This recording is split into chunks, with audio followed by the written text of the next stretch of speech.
شروع کرتا ہوں اللہ کے نام سے جو بڑا مہربان اور نہایت رحم کرنے والا ہے۔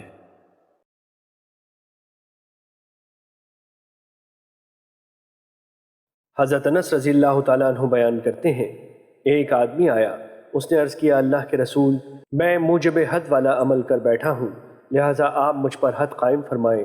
راوی بیان کرتے ہیں، آپ صلی اللہ علیہ وسلم نے اس سے اس عمل کے متعلق کچھ دریافت نہ کیا۔ اتنے میں نماز کا وقت ہو گیا تو اس نے رسول اللہ صلی اللہ علیہ وسلم کے ساتھ نماز پڑھی۔ جب نبی صلی اللہ علیہ وسلم نماز ادا کر چکے تو آدمی کھڑا ہوا اور عرض کیا، اللہ کے رسول، میں نے ایسا کام کیا ہے کہ حد کو پہنچ چکا ہوں، لہٰذا آپ میرے متعلق اللہ کا حکم نافذ فرمائیں۔ آپ نے فرمایا، کیا تم نے ہمارے ساتھ نماز نہیں پڑھی؟ اس نے عرض کیا، جی ہاں۔ آپ صلی اللہ علیہ وسلم نے فرمایا، اللہ نے تمہارے گناہ یا تمہاری حد کو معاف فرما دیا۔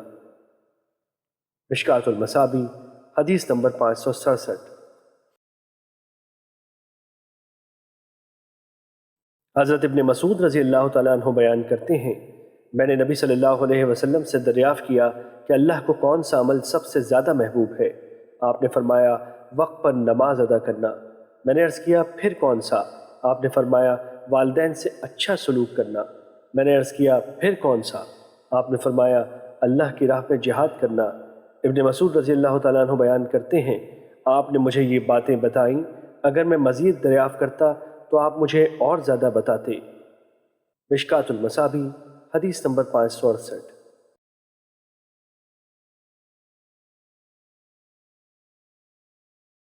حضرت عبداللہ بن عمرو رضی اللہ تعالیٰ عنہ بیان کرتے ہیں، رسول اللہ صلی اللہ علیہ وسلم نے فرمایا، نماز ظہر کا وقت زوال آفتاب سے شروع ہوتا ہے اور آدمی کا سایہ اس کے قد کے برابر ہو جانے اور عصر کا وقت نہ ہونے تک رہتا ہے، اور عصر کا وقت سورج کے زرد ہو جانے سے پہلے تک رہتا ہے، اور مغرب کا وقت شفق یعنی غروب آفتاب کے بعد افق پر جو سرخی ہوتی ہے کہ رہنے تک رہتا ہے، اور عشاء کا وقت نصف شب تک رہتا ہے، جبکہ نماز فجر کا وقت طلوع فجر سے طلوع آفتاب سے پہلے تک رہتا ہے، اور جب سورج طلوع ہونے لگے تو پھر نماز نہ پڑھو، کیونکہ وہ شیطان کے سینگوں کے درمیان سے طلوع ہوتا ہے۔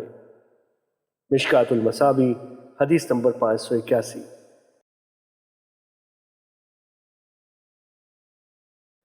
حضرت بریدہ رضی اللہ تعالیٰ عنہ بیان کرتے ہیں، کسی آدمی نے نمازوں کے اوقات کے بارے میں رسول اللہ صلی اللہ علیہ وسلم سے دریافت کیا تو آپ نے اسے فرمایا، تم 2 دن ہمارے ساتھ نماز پڑھو۔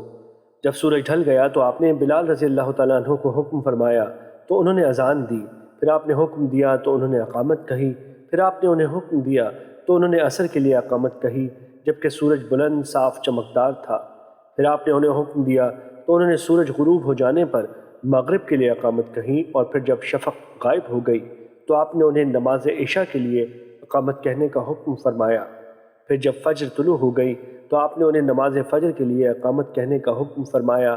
دوسرے روز آپ نے انہیں ظہر کو ٹھنڈا کرنے کا حکم فرمایا تو انہوں نے اسے خوب مؤخر کیا۔ آپ نے عصر پڑھی جبکہ سورج بلند تھا، آپ نے گزشتہ روز سے اسے مؤخر کیا۔ آپ نے شفق غائب ہو جانے سے پہلے مغرب پڑھی اور تہائی رات گزر جانے کے بعد عشاء پڑھی، اور فجر طلوع فجر کے روشن ہو جانے پر پڑھی۔ پھر فرمایا، نمازوں کے اوقات معلوم کرنے والا شخص کہاں ہے؟ تو اس آدمی نے عرض کیا، اللہ کے رسول، میں حاضر ہوں۔ آپ صلی اللہ علیہ وسلم نے فرمایا، تمہاری نمازوں کا وقت ان اوقات کے مابین ہے جس کو تم ملاحظہ کر چکے ہو۔ مشکوٰۃ المصابیح حدیث نمبر 582۔